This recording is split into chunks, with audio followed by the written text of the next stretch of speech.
تاريخ العلم المصري حتى ثبات النسر على العلم.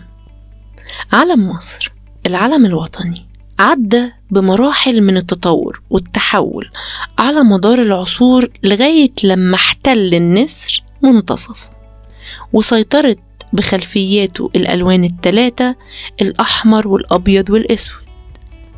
المصريين القدماء أقدم أمة في التاريخ البشري استخدمت الرايات والأعلام كرمز وطني بيرمز ليها. موجود في المعابد المصرية القديمة نقوش بتبين استخدامهم لرايات وأعلام في الاحتفالات والحروب. اتطور شكل العلم المصري وألوانه مع اختلاف العصور والأنظمة الحاكمة للبلاد. بيترك الاحتلال أثره على الأراضي اللي بيستوطنها، فبيخربوا ماضيها وحاضرها، محاول إخفاء أي تاريخ أو بصمة للأرض دي على مر العصور. رغم ده حافظت مصر على حضارتها اللي هي أقدم الحضارات في العالم، وفضلت راسخة رغم تبدل أحوالها بين العصور العثمانية والفاطمية واليونانية والرومانية وغيرها. لكن سألت نفسك مرة إيه السبب ورا النسر ده؟ ولما بنتفرج على فيلم قديم بنلاحظ أشكال مختلفة لأعلام مصر. تاريخ العلم المصري بعد انهيار الوحدة السياسية الأولى لمصر عام 4242 قبل الميلاد، انقسمت البلاد بين حكومتين، واحدة في مصر السفلى وتعرف بمملكة الشمال، والتانية في مصر العليا وتعرف بمملكة الجنوب. اتخذت مملكة الشمال زهرة البردي شعار ليها على رايتها، واتخذت مملكة الجنوب زهرة اللوتس شعار ليها. وبعد توحيد القطرين النهائي على يد الملك نعر مر، اتخذت كل أسرة حاكمة علم خاص بيها في فترة حكمها. وبعد غروب شمس دولة البطالمة أصبح علم مصر هو نفسه علم الإمبراطورية الرومانية لغاية انقسامها. وانضمت مصر في وقتها للإمبراطورية البيزنطية، وأصبح علم مصر هو علمها لغاية الفتح الإسلامي في عهد الخلافة الراشدة، وكان علمها أسود. وبعد مقتل آخر الخلفاء الراشدين علي ابن أبي طالب قامت الدولة الأموية وورثت دولة الخلافة الراشدة، وأصبحت رايتها بيضاء. وبعدها أصبحت مصر تبع للدولة العباسية، واللي أصبح لون راياتها أسود مرة تانية. وبعد قيام الدولة الفاطمية في شمال إفريقيا ضمت مصر ليها وأخدتها من الدولة العباسية، وخلت القاهرة عاصمة ليها، ورفعت رايتها الخضراء كعلم للدولة من عام 969 لغاية 1171 عام سقوطها على يد الأيوبيين، اللي رجعوا مصر مرة تانية تبع للدولة العباسية.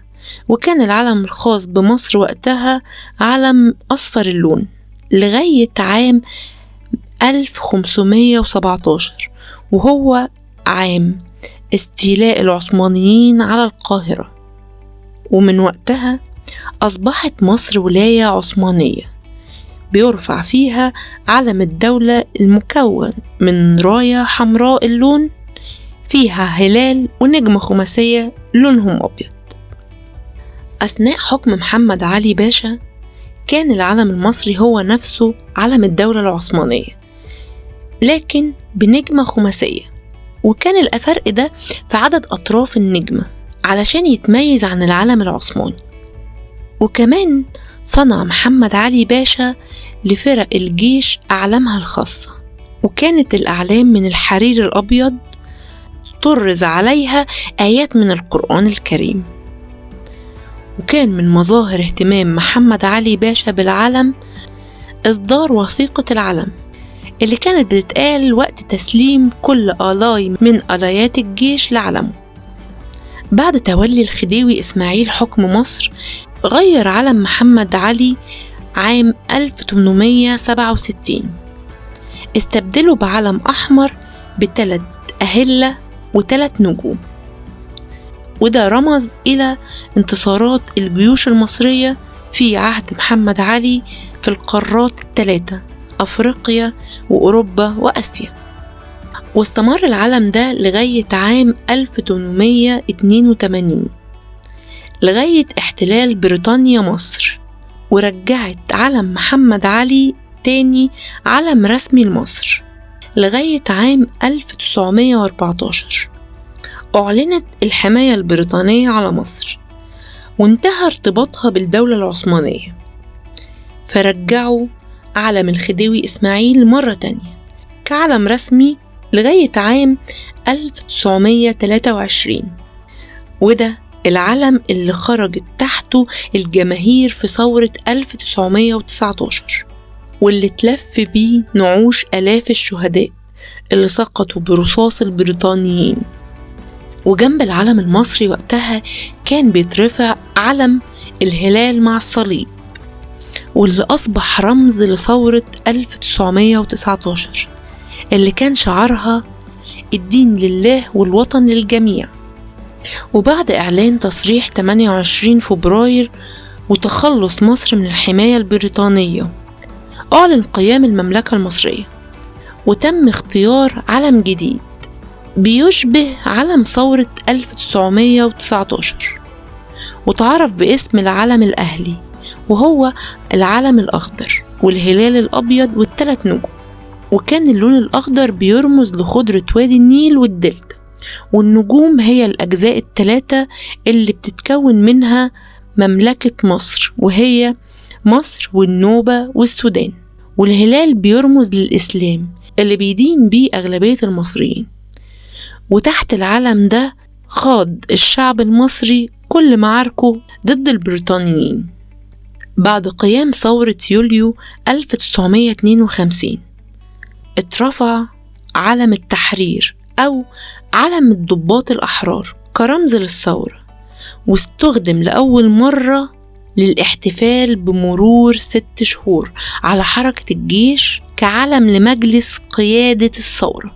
وكان استخدامه غير رسمي بجانب العلم الأهلي الأخضر حتى بعد إعلان قيام جمهورية مصر وإلغاء الملكية عام 1953. وتغير وقتها العلم. الأحمر رمز لدماء الشهداء في سبيل التحرير عبر العصور، الأبيض رمز للعهد الجديد والسلام والتحرر والرخاء، والأسود رمز للاستعمار وأعداء البلد. بيتوسطوا نسر صلاح الدين الأيوبي، وهو نفس النسر المنقوش داخل قلعة صلاح الدين بالقاهرة، واللي كان شعار للدولة الأيوبية. وكان بيتوسطوا العلم الأهلي الأخضر بالهلال وال3 نجوم. وكمان تم نقش النسر في قاعة مجلس الأمة اللي أصبح دلوقتي مجلس الشعب، وتعمل العملات المعدنية وعليها نفس نقش النسر العريض. وكان في كتير من الاقتراحات لتغيير العلم بعد لما أصبحت مصر جمهورية، وما تمش تنفيذه بسبب قيام الجمهورية العربية المتحدة عام 1958 واللي أعلن فيها قيام الوحدة مع سوريا. وتغير اسم جمهورية مصر العربية للجمهورية العربية المتحدة، وأصبح الإقليم الجنوبي بيشير لمصر والإقليم الشمالي بيشير لسوريا. وتم استبدال النسر في العلم بنجمتين لونهم أخضر إشارة لمصر وسوريا. وفضل ده العلم المصري لغاية بعد الانفصال عام 1961. وفضل النسر اللي شبه دلوقتي هو ختم الدولة وشعارها، وهو النقش اللي اتعمل على العملات النقدية والتذكارية. ولما تحول العلم لعلم الجمهورية المتحدة أصبح العلم المصري بتقتبسه كتير من الدول العربية، وأصبح علم مصر منافس لعلم الثورة العربية الكبرى صاحب الألوان ال3 الأخضر والأبيض والأسود، واللي اشتقت منه بعض دول المشرق العربي أعلامها بعد وفاة الرئيس جمال عبد الناصر سنة 1970 وتولي نائبه محمد أنور السادات الحكم، اتفق مع رؤساء ليبيا وسوريا على إقامة اتحاد الجمهورية العربية مع توحيد العلم للجمهوريات الثلاثة عام 1971، وتم استبدال النجمتين في العلم المصري بصقر قريش بلون ذهبي وهو شعار الاتحاد ده، وعلى القاعدة اللي بيتمركز عليها الصقر بيتكتب اتحاد الجمهورية العربية، طبعا مع السماح لكل دولة بكتابة اسمها الرسمي أسفل اسم الاتحاد. واتغيرت العملة بنفس الشعار، وأصبح كمان هو شعار وختم الدولة في كافة الأوراق والمعاملات الرسمية، وهو العلم اللي خاض الجيش المصري حرب 6 أكتوبر عام 1973 تحته، واترفع على الضفة الشرقية لقناة السويس وعلى أرض سيناء بعد جلاء القوات الإسرائيلية منها. وفي عام 1984 بعد ما تولى الرئيس محمد حسني مبارك حكم مصر ب3 سنين، صدر قانون بتغيير علم الاتحاد إلى العلم الوطني الحالي بحسب القانون 144، بعد أن صدر القانون رقم 143 بنفس السنة بشأن انسحاب مصر رسميا من الاتحاد.